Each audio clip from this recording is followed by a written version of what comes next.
तो dear students, अब हम करने जा रहे हैं क्वेश्चन नंबर 19 ऑफ एक्सरसाइज 5.2। आ जाओ बच्चों, पहले क्वेश्चन समझते हैं हम। इस क्वेश्चन में ये कह रहा है, Subba Rao started a work in 1995 at an annual salary of 5000 rupees. इसका मतलब ये है कि सुब्बा राव ने ₹5000 की सैलरी से वर्क स्टार्ट किया and then he received an increment of ₹200 each year. It means that each year he is receiving an increment of ₹200। इसका मतलब ये है कि पहले साल पे उसकी सैलरी 5000 थी और दूसरे साल पे उसकी सैलरी 200 रुपया बढ़ गई और 5200 हो गई। तीसरे साल पे उसकी सैलरी बढ़ के फिर 200 रुपया बढ़ गई और वो 5400 रुपया हो गई। क्वेश्चन में ये पूछ रहा है बच्चों, in which year did his income reach ₹7000। उसकी इनकम 7000 कौन से ईयर में हुई, ये हमको निकालना है।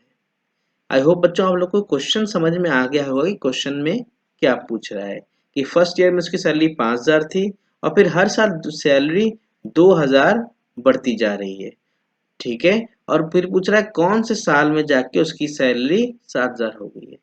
तो अब आप लोग देख सकते हो बच्चों, हमको एक एपी मिल गई जो कि एपी है 5000 5200 डॉट डॉट डॉट और लास्ट टर्म इसका 7000 है। हमको इसमें ये निकालना है कि इसमें नंबर ऑफ ईयर्स कितने हैं, या हमको इसमें एन निकालना है। बहुत सिंपल सा क्वेश्चन है बच्चों। इसमें हम पहले टर्म हमारा 5000 हो जाएगा, बहुत सिंपल है। इसमें डी हमारा 200 हो जाएगा।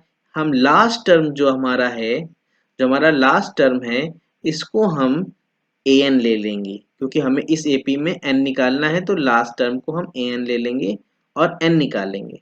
बच्चों हमको फॉर्मूला मालूम है, A N is equals to A plus N minus one D होता है। तो हमने ए एन की वैल्यू पुट कर दी, ए की वैल्यू पुट कर दी, एन माइनस वन में एन हमको निकालना है और डी की वैल्यू 200 हमने पुट कर दी।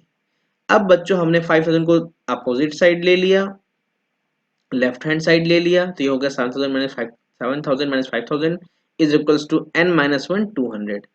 फिर 7000 माइनस 5000 हो गया बच्चों 2000 is equals to n minus one 200। और जब हम इसको सॉल्व करेंगे हमारे एन की वैल्यू आ जाएगी 11। It means that 11th year is the answer. 11th year में उसकी सैलरी जो होगी बच्चों वो ₹7000 होगी। This is the answer. So I hope dear बच्चों आप लोग को ये क्वेश्चन समझ में आया होगा।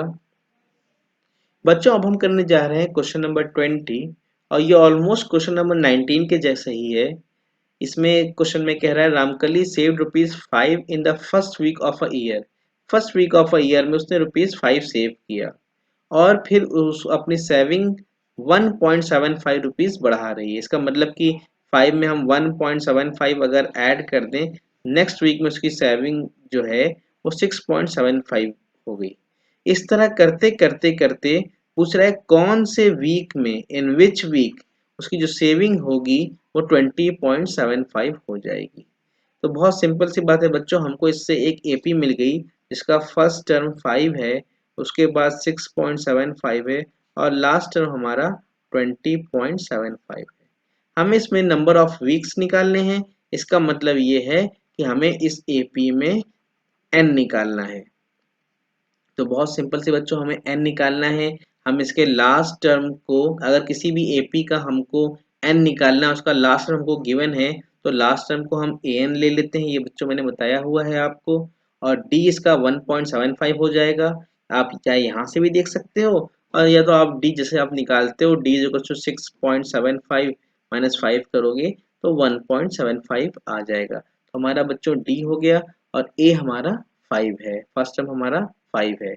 अब हमें मालूम है हमारा फॉर्मूला होता है A N is equal to A plus N minus one D. हमने इसमें ए एन की वैल्यू पुट कर दी, हमने इसमें ए की वैल्यू पुट कर दी, एन माइनस वन हमको निकालना है और हमने इसमें डी की वैल्यू पुट कर दी। अब बच्चों हम इसको जब सॉल्व करेंगे तो हमारा एन जो है वो 10 आ जाएगा। It means that 10th week में उसकी जो सेविंग होगी वो 20.75 होगी। सो आई होप डियर स्टूडेंट्स ये आप लोग को समझ में आया होगा क्वेश्चन। और इस तरह हमारी 5.2 एक्सरसाइज फिनिश हो गई है। अब हम आगे करेंगे 5.3 की। पहले हम इंट्रोडक्शन करेंगे, उसमें एक नया फॉर्मूला आएगा जो कि है Sn is equal to n upon 2 2a plus n minus 1d, और फिर उसके हम क्वेश्चंस करेंगे। Thank you.